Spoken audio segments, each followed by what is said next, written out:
I was on Netflix and I watched Moneyball, and my question was, he was able to create and do what seems like the impossible, to turn this losing team into a more national record-winning streak that they had going, right?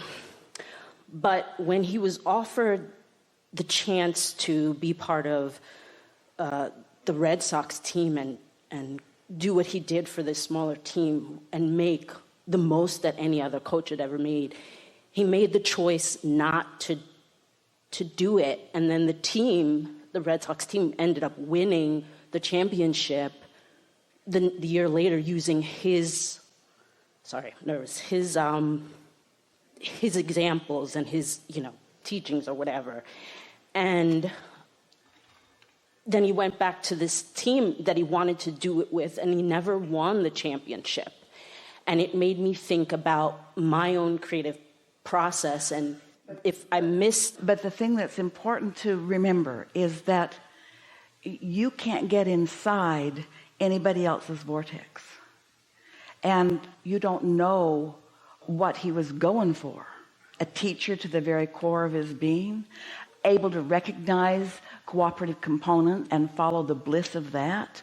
It's lovely that you're all banging around here together and that you can be examples for each other of things that you might want to do. We really like that about the way that you interface with each other. A lot of the things that you come to know that you want are because you've observed others in their exposure to them and in their experience of them. But you are absolutely individually unique in what you're asking for. And so it's not the best idea to take anybody as an example and try to figure it out and follow that example. That's what we mean when we say so many people are calibrating to other people instead of to their own vortex and to their own inner being. So what's your question? Well, I thought that maybe he lost something when he went back to his team, and I thought that about my creative process. I thought I had lost something the past couple of years, and it wasn't until yesterday that I told my friend, I was like, I've been wanting to write my own monologue and do this thing, and I've been struggling for years, and it happened. Like, I wrote this great thing. One day at a seminar, 2 people got in the hot seat on the same day and told different but similar stories. One was a young woman. She is an artist, and she had been living on the East Coast, and she had been becoming an artist for a long time, and she had a portfolio of her best works.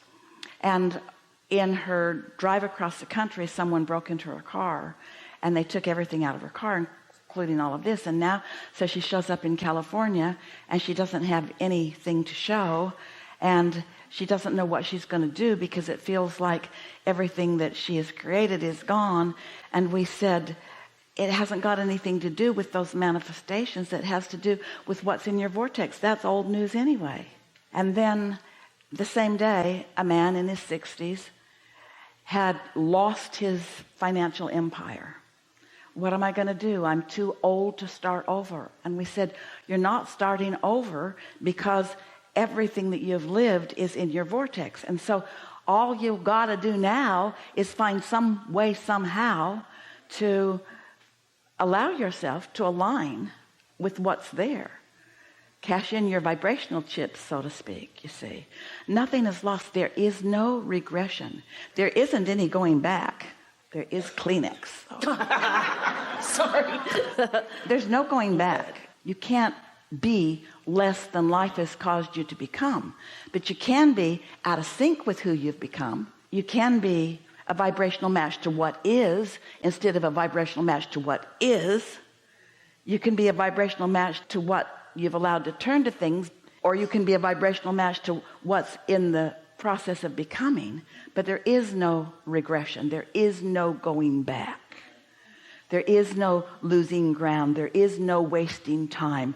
There is no having made mistakes. There is no shoulda, woulda, coulda done it differently. There is none of that. There is none of that, because everything's now. All of your power is right now.